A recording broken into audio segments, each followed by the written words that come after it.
OK, donc je vous montre l'exercice 3, animation image par image en mode vidéo dans Photoshop. Donc, c'est une petite animation qui est très simple de base, qu'on voit un peu partout. C'est l'animation d'une petite balle en image par image dans Photoshop. Je répète que Photoshop, ce n'est pas un logiciel d'animation, mais c'est le logiciel qu'on explore dans ce cours-ci pour travailler les montages, les photomontages et l'animation. Vous pourrez aller plus loin si vous voulez en animation d'un côté personnel et me proposer des projets d'animation pour l'évaluation finale de cours qui vous plairont peut-être un peu plus. Mais on commence avec l'animation image par image à l'aide de la tablette, de tout ce qu'on a appris déjà dans Photoshop, mais on ajoute le volet animation et la timeline. Donc, pour ça, on va travailler en basse résolution. Maintenant, on a travaillé en impression ou on travaillait en haute résolution. Maintenant, on va travailler en basse résolution. Donc, ma tablette est branchée. Je vais me faire un nouveau fichier pour animer et je vais venir dans les presets, dans les pré-réglages de film et vidéo et on va travailler en 1920 par 1080 à 72 pixels par pouce. Donc, si je clique là-dessus, ça se transpose ici. On va appeler ça mes réglages 1920 pixels par 1080 à 72 pixels par pouce. En couleur RVB, on va se mettre en sRVB. En couleur RVB, on va se mettre en sRVB ici, sRGB. Donc, c'est un environnement de couleur pour le web. Donc, je crée ça, tout simplement. Et on voit que j'ai ici, en fait, une nouvelle fenêtre qu'on n'a pas vue jusqu'à maintenant, c'est la fenêtre montage. Donc, la fenêtre montage, elle va se trouver dans les fenêtres et montage. C'est là où je vais faire mon animation image par image et mes animations vidéo. Donc, je la fais intervenir ici, tout simplement. Et je vois que j'ai déjà des guides qui me sont proposés. Je vais pouvoir, dans Affichage, Extra, enlever les guides. Donc, avec Z, je vais agrandir ma fenêtre. Je veux tout simplement faire une petite animation. Je veux tout simplement faire une petite animation d'une balle qui rebondit pour vous montrer les grands principes. Les grands principes, c'est que au départ, pour faire une image animée, on a besoin de plusieurs images. Donc, on entend souvent que dans une seconde, on peut retrouver 24 images au cinéma. Donc, c'est une base. Donc, pour générer une animation qui se déroule dans le temps, je vais devoir générer plusieurs images différentes. Et donc, pour faire ça, je viens ici et si j'appuie sur ça, je peux créer un montage vidéo ou créer une animation de cadre. On va créer une animation, on va créer un montage vidéo. Donc, je crée un montage vidéo, je clique sur le bouton ici et là, je vois une représentation à gauche de mes calques. Donc, j'ai un calque 0 qui est ici et à chaque fois que je vais ajouter un calque, ben, je vais ajouter un calque de l'autre côté, dans ma fenêtre montage également. Donc pour l'instant, je vais rester ici. Et je vais régler la séquence de mes images. Combien d'images par seconde je vais avoir besoin pour faire mon animation. Donc, quand on travaille en animation, on va travailler sur une base de 24 images par seconde. Mais dans ce cas-ci, on va travailler avec un petit peu moins d'images par seconde pour faire notre animation. Notre animation va travailler avec une base de 12 images par seconde. Donc, j'attire votre attention ici, dans ce petit menu qui va être important. C'est ici où je vais trouver la cadence de mon montage. Donc, c'est la première chose que je vais régler. La cadence de mon montage et les pelures d'oignon dont je vais avoir besoin. Je vais vous en reparler tantôt. Donc, fréquence de cadre, donc ce qu'on appelle des frames, je me mets en 12 images par seconde. Donc, 12 images par seconde. Voilà, donc j'ai une base de 12 images par seconde. J'ai mes calques qui sont ici. Tout ce que je vais faire comme travail ici va se retrouver ici. Mais quand on travaille en mode vidéo, c'est un peu particulier. Donc, je vais vous montrer ça. Je m'approche un peu, quand même pas mal, et je vais réduire je vais me rapprocher. Donc là, ça c'est un frame. Donc, quand je réduis au maximum, c'est une image. C'est simplement une image. Donc, tout ce que je vais faire ici, si je dessine dessus, par exemple, ça va s'appliquer ici et ça va s'appliquer ici également. Donc, je vais travailler avec une base de une image, un frame. Je vais parler en frame en anglais, c'est le langage qu'on utilise. Donc, ça, c'est un frame. J'ai un calque avec un fond blanc que je vais me faire une petite animation autour de 12 frames, autour de 12 cadres. Et par-dessus, j'ai un calque que je vais nommer 1 qui est transparent, sur lequel je peux dessiner si je veux. Mais il y a une particularité dans Photoshop qui n'est pas évidente. C'est que si je fais un nouveau calque, comme ceci, il va être très long. Je vais me faire, non, en fait, je vais me faire à peu près 8 frames pour pouvoir faire de l'animation image par image. Donc, je peux copier et le coller. Mais voyez-vous, il va coller sur un nouveau calque. Mais c'est pas ce que je veux. Moi, je veux me créer ce qu'on appelle un groupe vidéo pour pouvoir mettre les calques les uns à côté des autres. Et pour faire ça, je vais venir ici et je vais créer un nouveau groupe vidéo. Donc, sur mon groupe vidéo, je vais pouvoir venir mettre mes calques les uns à côté des autres. Lui, je vais l'effacer dans la corbeille qui est ici. Donc, je veux travailler à l'intérieur de mon groupe vidéo et je vais déjà planifier tous les cadres, tous les frames que je vais vouloir mettre. Donc, je copie 1, 2, 3, 4, 5, 6, 7, 8. Je vais les renommer 1,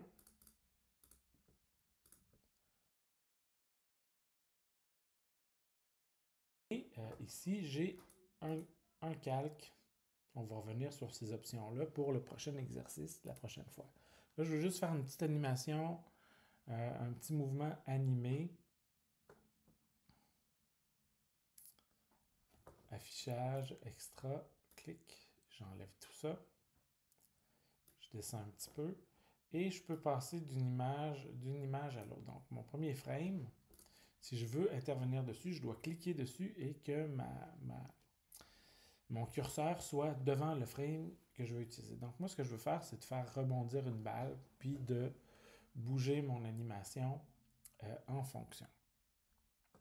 Donc, la première chose que je vais faire, donc, on est en 12 images par seconde, c'est bien important. Je vais utiliser un pinceau, le couleur pastel à profusion de Kyle, et je veux me faire une forme circulaire au sol pour signifier un aplatissement de ma balle, comme ceci. Et je vais aller en fait, je veux me mettre des images importantes, donc des images clés. Le début, la fin, en fait, le début et la fin vont être la même chose. Donc, je vais cliquer sur ça. Je vais copier. Je vais venir à la fin et je vais coller. Donc, est-ce que ça a fonctionné? Donc, je vois que cette image-là, je vais venir la mettre à la fin. C'est celle-ci. Si je veux déplacer le contenu, voyez-vous, ça ne se trouve pas être exactement au même endroit. Je peux prendre mon outil de déplacement et je vais redéplacer ça au même endroit. J'ai fait copier-coller, mais ça ne colle pas exactement au même endroit. Puis on va remarquer si j'enlève que j'ai fait une erreur. Donc, j'ai travaillé avec du blanc, donc je vais effacer ça. Et sur ce frame-là aussi, j'ai la même erreur, je l'efface, tout simplement. Et je veux que ma balle, en fait, ma forme se déplace dans les airs comme ça et retombe. Donc, au milieu, ça va être le frame numéro 5. Je vais faire ma balle dans son aspect final. Donc, une balle bien ronde, assez haute. Donc, une petite boule comme ça. Et ce que je vais faire, c'est que je vais dessiner mon animation entre cette image-là et cette image-là. Donc, je vais mettre les frames intermédiaires. Donc, et je veux vouloir que la balle monte et qu'elle ralentisse un petit peu avant de redescendre. Donc, il me reste plusieurs, 1, 2, 3, il me reste 4 frames pour arriver à ça. Donc, 1, 2, je vais travailler vers la fin. Donc, je vais venir ici et je vais activer ce qu'on appelle les pelures d'oignon. Les pelures d'oignon me permettent de voir ce qui vient avant et après. Donc, j'ai ce frame-là ici. Donc, je veux que ce frame-là ne soit pas exactement au même endroit, mais que j'arrive proche, en fait.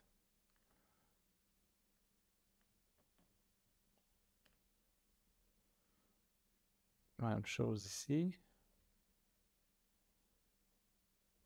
Je vais effacer un petit peu.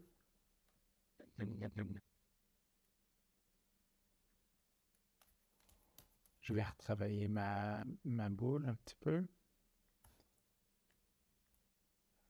Et ici, ben, là, je veux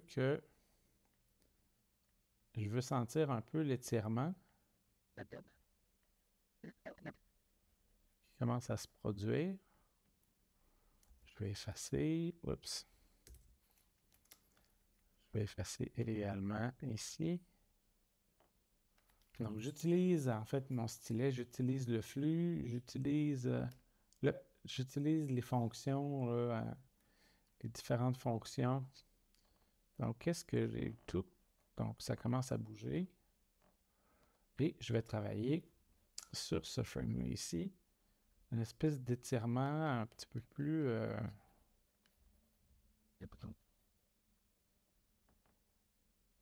ma boule part et on arrive à se déformer pour arriver en haut. Je vais enlever la pelure d'oignon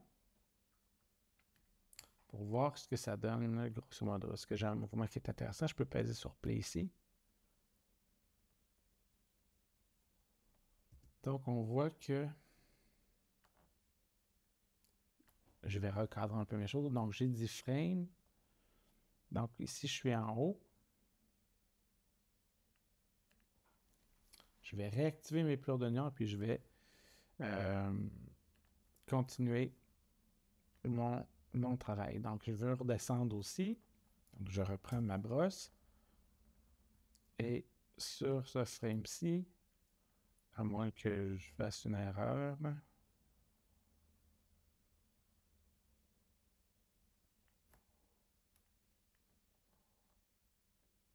je vais tasser ceci au bout.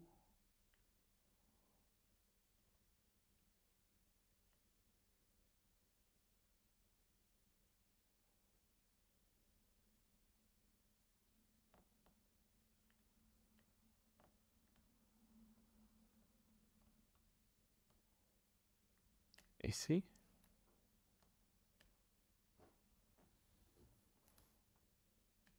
Oui, donc ça, c'est bien ce calque-ci, le calque 7, le calque 8.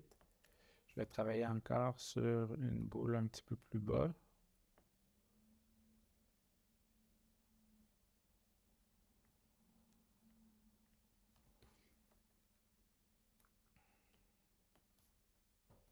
Et ici, ben, je vais retravailler un petit peu, encore une fois, l'idée de mon aplatissement, donc une forme un petit peu plus ovale.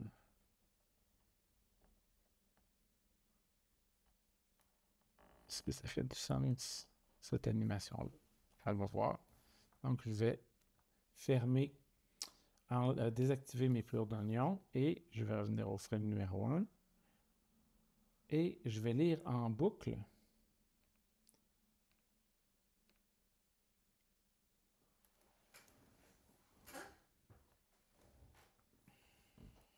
mon animation. C'est pas si mal. Je pense que pour ajouter au réalisme, je vais ajouter une ombre. Ici, non, mais ici, je vais ajouter une petite ombre. Ici, l'ombre va être encore plus petite.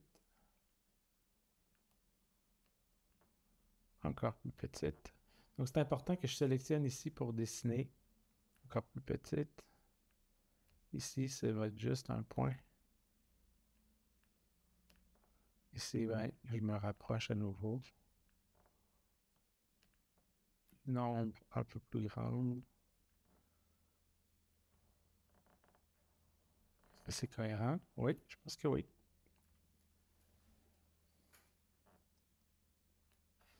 Donc, on voit le principe d'animation.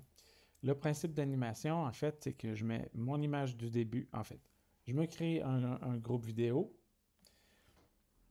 Je dessine ma première image, là où je veux arriver dans mon mouvement, et ma dernière image, et je remplis entre avec. Donc, c'est ce qu'on appelle des images clés. Mais je ne veux pas vous induire, je ne veux pas vous donner une impression de. Je ne veux pas vous mélanger parce qu'il y a d'autres choses qui s'appellent des images clés.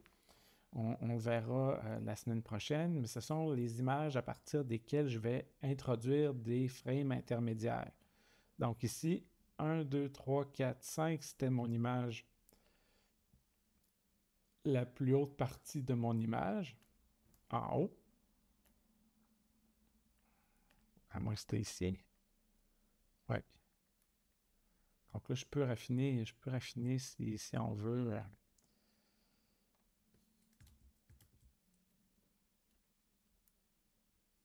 Mon dessin. Mais c'est pas le but ici de raffiner le dessin.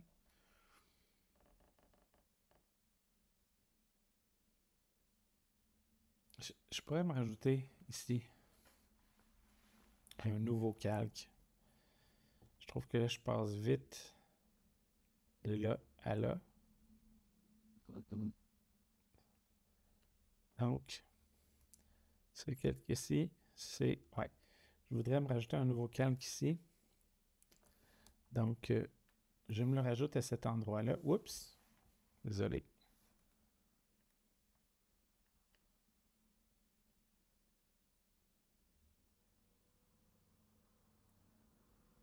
Donc, entre les deux, ici, je vais activer mes plures d'oignon.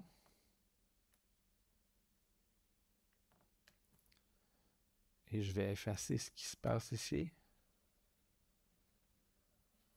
Donc, je vois ce qui se passe avant et après. Et je vais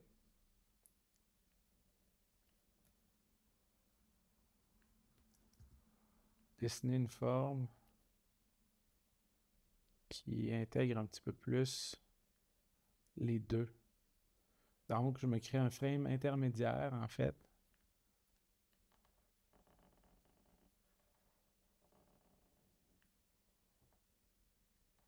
Est-ce que ça fait du sens? Est-ce que c'est au bon endroit? Donc, je désactive les plures d'oignon.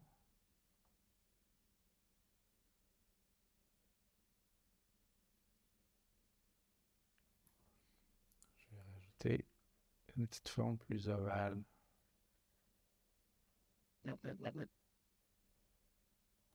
Pour mieux être intégré entre les deux formes ici.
celui-là, ben, je trouve qu'il n'est pas tout à fait au bon endroit. Je vais réactiver mes plures d'oignon.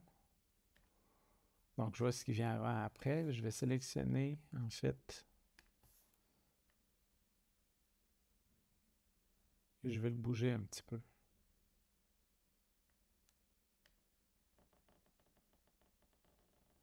Ouais, ça se mélange bien là. Je vais étirer mon fond et je vais désactiver les plures d'oignon.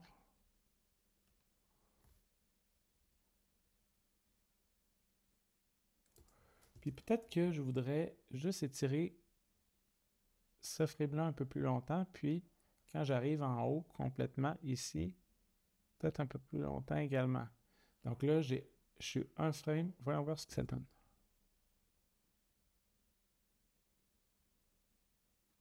Je pense que c'est en suspension trop longtemps. Je vais revenir à un frame. Donc, mais je peux jouer avec la vitesse, le nombre de frames de chaque image. Plus j'ai de frames, plus mon image va être fluide. Là, j'ai une animation qui dure à peu près 1 seconde. J'ai 10 frames pour une cadence de 12 images par seconde. Donc, on voit là-dedans les bases du principe d'animation image par image. Si jamais c'est quelque chose qui vous intéresse, vous aimeriez que votre projet final soit une animation image par image, moi, ce ne serait pas mon cas. Je suis plus un photomonteur qu'un illustrateur, mais pour ceux qui aiment beaucoup l'illustration, vous pourriez travailler dans cette logique-là. Alors voilà.